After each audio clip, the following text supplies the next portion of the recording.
Well, hello. Let's see if we can get through this video without me making too much noise, coughing, and we'll take a look at the marriage record that we found and show you how you would go about translating much of this for yourself. Okay, first of all, here was the marriage record that we found.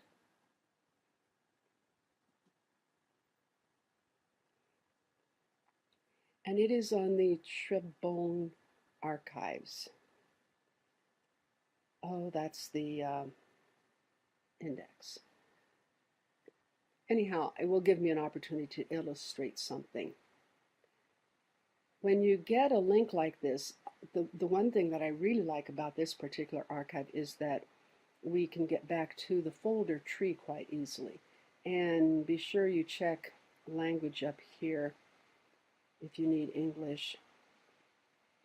So then we can just slide up and see which books we have available. But we won't go through that now. Just wanted to point that out to you. Here's the marriage link.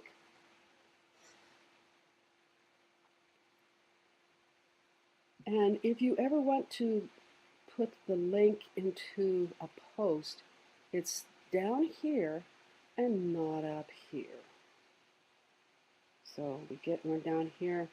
We have two selections. The top one would be for the whole page.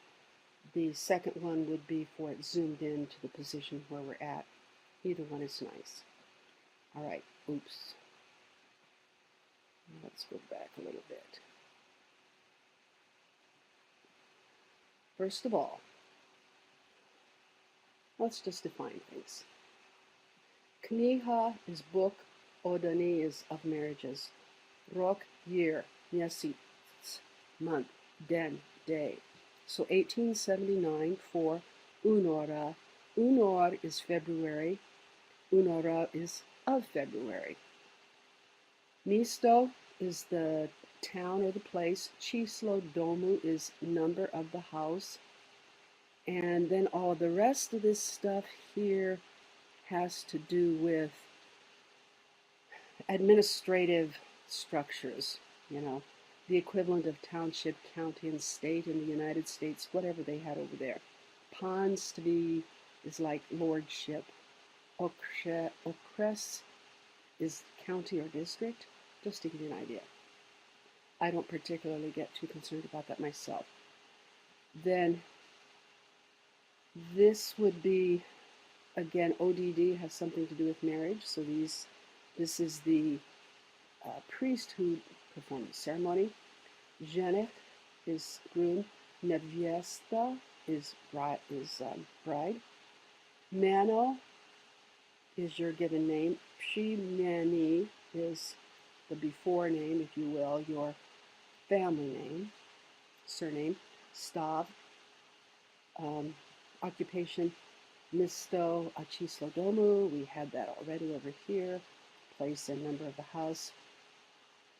And then there's all of this stuff here about the organization again, then the main name and last name and occupation of the family.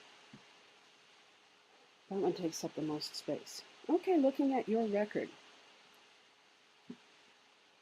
I guess I already said that it was the 4th of February. But here we have the two house numbers. And you go, but they're not from Obratan. Well, this is one of the things that we observe down through the books, is that if the town name began with an O, it frequently ends up with a V in front of it.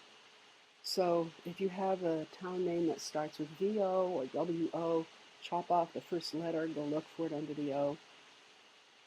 But anyhow, they're in house 44 and 17. Here's the actual data. As Denik pointed out, he was 27 years old. Let his years. Katolického, Catholic.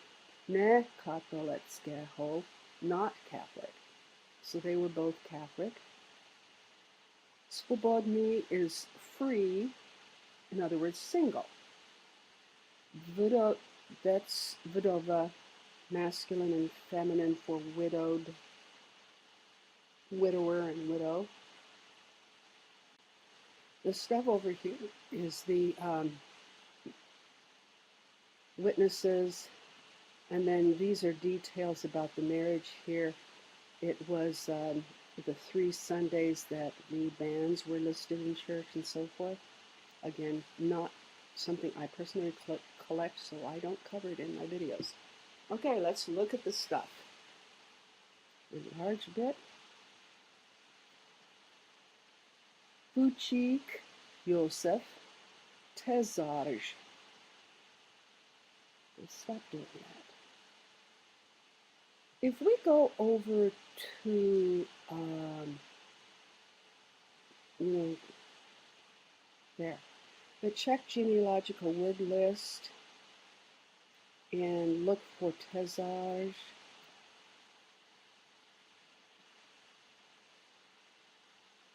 we see that Tezarj is a carpenter. This does point out a problem in that it means they weren't farm owners, and so they may move around. My mouse was getting low, so I just got rid of it. So he's a carpenter in, and this is one of those prepositions, and notice how we have a different letter at the end of the name. Again, I don't know these by memory yet. You have to look them up.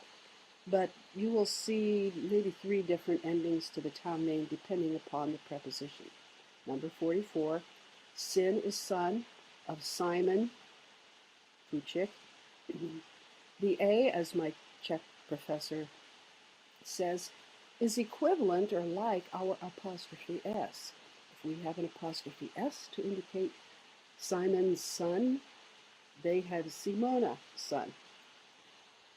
You can go ahead and look up in the Czech word list what a nádeník is. Again, there's the A at the end of it to keep the grammar rule the same. Now this is a problem here because he's not in the same town. It's a different village. So we're going to find out that a nádeník is just a day laborer. They probably moved around, and somebody will have to figure out what this town is. He is also the son of Marie, who is Simon's, his manželky, wife. And Rodem is the family name, and I can't read that for sure, but it probably ends with O-B-E-K, and she's from a different town, and they don't know her house number. The bride, Antonie Vorlova, Dcera, D-C-E-R-A. She's the daughter of František. Again, we chop off the A. When we have an E-K, frequently the E drops out. Vorla. I still don't know the last name for sure. It could just be Vorel, or it could be V-O-R-E-L. I don't know the name, so I'd have to find it where somebody with that name is in the birth register, and then you can tell. He's a sedlock, which is a farmer.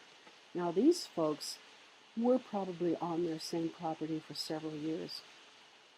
In number 17, and Terezie, Jeho manželky, his wife, Rodem, born from, I cannot read that one, Zahradny, house number not known. So it was the, what would that be? That would have been Antonie's mother was from Zahradky, whatever the proper name is. I'm guessing it's possibly Zahradka because of the verb or the preposition that it's following. That will remain to be seen. So hopefully this can help you understand a bit of how to translate it. This is very good handwriting. What I would do is go look for other records from these 2 house numbers in this book, because then you might find other marriages of siblings. Then you could say maybe this person's a sibling. Oh, it lists the same parents, it must be. or different parents, maybe they're cousins living in the same house. So hopefully that helps you get started with this. Bye-bye.